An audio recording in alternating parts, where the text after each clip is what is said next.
So today I just wanted to talk to you about my hair basics, because I think that a lot of these things are kind of things that are overlooked, and they really do make a difference in the health of your hair. So I guess this is kind of more of like my hair routine, but I'm not really going to show you. I'm just going to talk to you and give you my tips.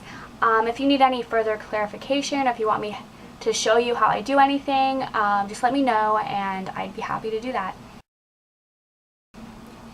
Okay, so when it comes to washing your hair, I think the biggest mistake a lot of people make is buying a shampoo that is not made for like the type of hair they have.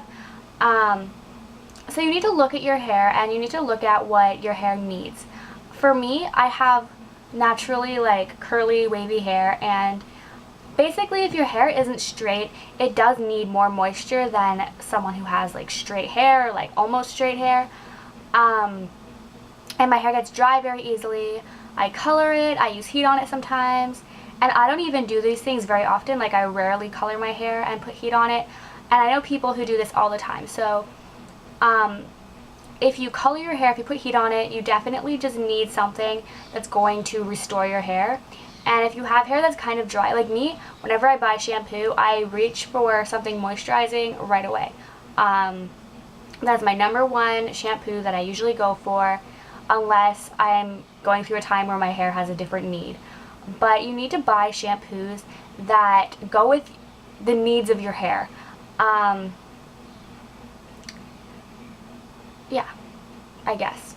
And that sounds like a really basic tip, but I know so many people who just buy these shampoos based on like the smell, or based on, you know, this is what my friend uses, I saw this commercial, blah blah blah. You need to learn about what your hair naturally wants to do and use a shampoo that's going to help your hair.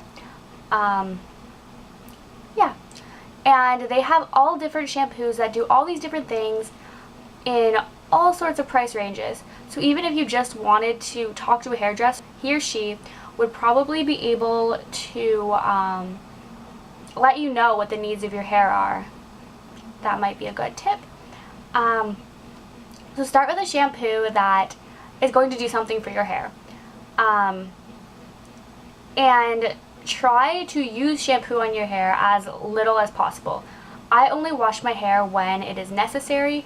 I don't stick to any, like a lot of people, they kind of have like a routine. I wash my hair every day, I wash my hair every second day. I wash my hair as needed, and I think that's kind of the best way to go. And when I wash my hair, I don't remember where I got this tip from, but it's a really good one. The only part of your hair that's going to get dirty is like your roots, right? Like that's where you get oily, that's where all the bad stuff kind of happens. So that's where you should put the shampoo. Put the shampoo on like the roots of your hair, and then anything else that needs to come out is just going to be like product buildup or whatever.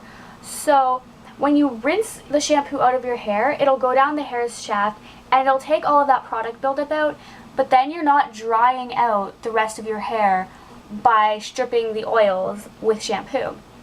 So that helps a lot. Every time you wash your hair, use a conditioner. It restores the moisture and all of the natural oils back to your hair.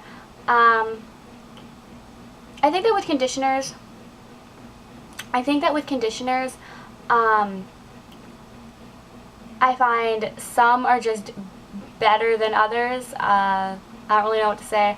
I think that that's just kind of something that you have to kind of figure out. If you use a really good conditioner and you really like it, just stick with it.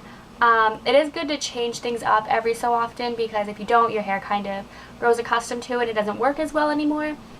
But I don't have really any specific tips for conditioner. So then with conditioner, I condition my hair from basically like here down. So, but I mean, my hair is very dry. Most people just kind of need to do the ends. But you don't want to be putting conditioner up on your roots, because that's going to make your hair oily. And I have multiple conditioners. I have like my regular everyday conditioner. I have a split end mender type conditioner thing that It comes in a small bottle, it's expensive, and I found that I don't need it every day. So, and then I also have my deep conditioner, which I use these things as needed. I just kind of pay attention to what my hair is doing. If it's easier for you, use your deep conditioner once a week or twice a week, depending on your hair. You can make some kind of routine if you want to, but I find it works for me to just use the conditioner as needed. Another thing that I really recommend is a leave-in conditioner. I have two, actually. I have my Bumble & Bumble leave-in or rinse-out conditioner, which I use as a leave-in conditioner. I use that when my hair is wet. And then I have a conditioning spray from the Body Shop, which I use if my hair is dry. So leave-in conditioner, I recommend it. And as a deep conditioner, I don't know if I mentioned this, but you don't have to go and buy something expensive. Olive oil works, coconut oil works. Those are kind of my two recommendations if you want to use kind of something you may have around the house. Don't brush your hair when it's wet. Use a wide tooth comb. Start at the bottom, work your way up, then you're not ripping your hair.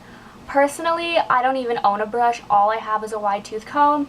I comb it out when it's wet, and that's all I do. But I guess if you have like a different hair texture for me, you might need to brush it more often.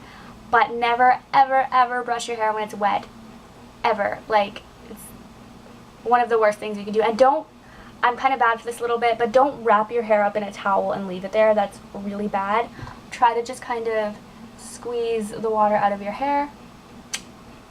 And then my next tip, I think that this is a little bit of an obvious one, but I'm going to say it anyway, is I think I've mentioned this before too. Try to work with your hair's natural texture. I know what it's like to want to straighten your hair every single day, or maybe curl your hair every single day, but it really, really takes a toll on your hair's health. So yeah, I kind of save it for just like special occasions, or I mean sometimes I'll like straighten my hair for school or whatever, but it's not an everyday thing. First of all, you will save tons of time and your hair will be healthier for it, and chances are your hair's natural texture looks good on you anyway. And I think that, like, I didn't think I had a pretty texture to my hair naturally at all until I learned how to properly take care of it, and now I think it looks fine. It doesn't look like terrible and bad and frizzy and stupid. So I do give that as a piece of advice. And also, always use a heat protectant. I have said this probably 100 times, and I'm still like shocked with how many people do not protect their hair from the heat of their flat irons, their curling irons, their blow dryers, anything that is hot and is going to be touching your hair. You need to protect your hair from the heat because it burns your hair, and that's not good. It's not going to be healthy. And then again, try to limit like dyeing your hair. I was really good for a while. I've kind of, in the past year, I've probably dyed my hair, oh gosh, I've dyed my hair like 5 times in the past year. Holy crap, Julie. Don't take me as an example. But I would try to maybe like, what I'm going to try to do is limit to dyeing my hair like twice a year, you know, to kind of go with the seasons. I like to have some like lighter pieces for the spring and summer, and then I like to kind of go darker for the fall and winter. So I'm going to try and limit it to twice a year, and if you love dyeing your hair, I kind of recommend that you do the same. But yeah, I think that those are just kind of like my really super basic tips that I think a lot of people often overlook when it comes to caring for your hair. So I'm going to go. I will talk to you guys later. Bye.